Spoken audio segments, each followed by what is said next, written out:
Dadah merupakan salah satu perosak bangsa sejak dari dulu lagi hingga sekarang. Maka bagi membanteras isu penggunaan dadah di kalangan generasi muda, pelancaran Minggu Kesedaran Bahaya Dadah 2009 diwujudkan bagi mengekang isu ini dan dari lebih menular ke dalam generasi muda hari ini. Sebagai memulakan majlis kita ini, majlis dengan hormat dan takzimnya mempersilakan Yang Berbahagia Tuan Mufti Ustaz Aizat untuk memberi ceramahnya sebagai penceramah pertama bagi majlis ini. Untuk makluman peserta, beliau merupakan Mufti Pulau Pinang dan juga Presiden Kesatuan Bekas Penagih Dadah Malaysia. Dengan hormat dan takzimnya dipersilakan.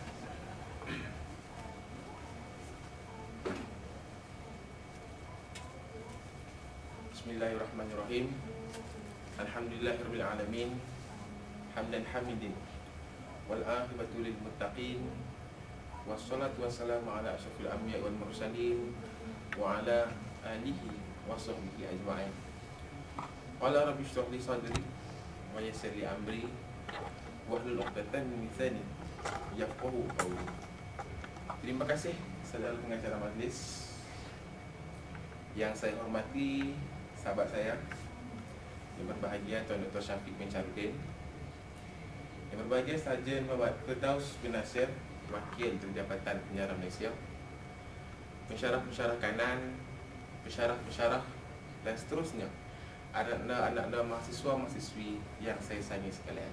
Assalamualaikum warahmatullahi wabarakatuh dan salam sejahtera. Sebelum saya nak memulakan ceramah saya pada pagi ini, saya nak kongsilah satu cerita dengan hadirin sekalian.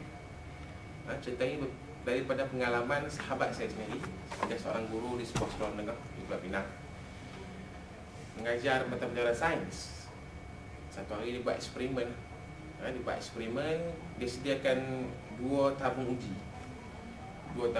Satu tabung uji itu berisi air masak biasa, dan satu tabung uji lagi berisikan alkohol. Dalam tabung uji itu,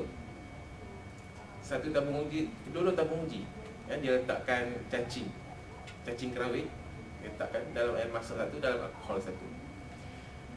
Bila kita lihat daripada eksperimen yang dibuat itu, cacing kerawit dalam air masak tadi itu hidup dengan sihat, sihat walafiat. Yang dalam alkohol itu pula mati. Tak tahu kerawit itu mati. Kemudian kawan saya ni tanyalah kepada anak murid dia. Seorang anak murid namanya Raju. Saya dekat Raju tu, Raju, tolong bangun dan bagi hipotesis untuk eksperimen tadi. Apa Raju tu jawab? Raju tu jawab, untuk nak mengelakkan cacingan dalam perut kita, banyakkanlah minum alkohol. Itu jawapan daripada Raju tadi. Okey. Ya, harap cerita tu dapat sampaikanlah pada sahabat-sahabat kita yang lain. Untuk nak elakkan kecacingan tu, minum alkohol banyak-banyak. Jangan. Untuk orang Islam jangan. Itu nasihat saya. Hadirin yang saya hormati sekalian, apabila kita nak berbicara mengenai dadah, daripada fakta agensi aktivitas kebangsaan sendiri, sejak berpuluh-puluh tahun dahulu, negara kita yang kita cintai ini, Malaysia, sudah dicengkam dengan pelbagai masalah yang bersangkutan dengan dadah. Masalah pengedaran dadah, masalah penagihan dadah, masalah penyalahgunaan dadah, seakan-akan sudah sebati dengan masyarakat kita pada hari ini. Saya nak tanyalah kepada hadirin sekalian, apa faedahnya kita menagih dadah ni? Apa yang saya lihat menagih dadah hanyalah duduk di tempat-tempat yang kotor, kemudiannya menyuntik diri sendiri. Saya pun tak banyak suntik diri sendiri, pandai pula cari orang nak suntik masuk dadah atau dalam diri. Kemudiannya mencuri, merompok, macam-macam lagi lah jahat, buat onar orang kata. Dan akhirnya mereka ini mati dalam keadaan yang hina. Cara kebinasaan. Allah Subhanahu Wa Taala kata dalam Quran, jangan campurkan diri dalam kebinasaan. A'udzubillahi minasyaitonir rajim. Wala tulqu biaidikum ila tahlukah. janganlah kamu campakkan diri kamu ke dalam kebinasaan. Surah Al-Baqarah ayat 195. Okey. Justru tidak ada keraguan lagi lah dalam hidup kita bahawasanya dadah ni bukan saja haram dari segi undang-undang negara kita, daripada undang-undang perlembagaan Malaysia, tetapi juga haram dari segi perlembagaan Al-Quran dan As-Sunnah. Hadirin yang saya hormati, saya nak kongsi satu pepatah Arab dengan anda semua. Al-aqlu salim fil jasmi salim. Akal yang sihat itu terletak dalam tubuh badan yang sihat. Maksudnya kalau kita menagih dadah, badan sihat ke tak?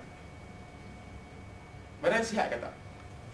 Bila kata badan pun dah macam ayam Bosnia, atau ayam Bosnia kan, yang dia jual kat kedai pasal malam, rangka saja, isi tak ada, rangka saja. Itu kan badan yang sihat. Bila kata badan tak sihat, maka akal pun kurang waras lah. Tapi bukanlah saya nak kata orang gila semua istirahat dadah, tak. Okey. Tapi kita elakkan daripada nagih dadah. Nampaknya pengacara majlis ni tak sabar-sabar lagi dah dengan kita. Jadi sebagai kesimpulannya, saya nak simpulkan di sini. Sebagai mahasiswa dan mahasiswi generasi masa depan, anda lah yang akan menjadi pemimpin. Jadi saya nak terapkan kepada anda, tanamkan sifat rasa benci itu kepada anak-anak muda kita selepas ini. Jangan biarkan dadah itu terus menular, membunuh anak-anak muda kita. Alang-alang menyut lupa kasam, biar sampai ke pangkal lengan. Alang-alang genggam bara, biar sampai jadi arang. Saya sudahi ceramah saya pada pagi ini dengan wabillahi taufiq wal hidayah. Assalamualaikum warahmatullahi wabarakatuh. Terima kasih diucapkan kepada Yang Berbahagia Tuan Mufti Ustaz Aizat untuk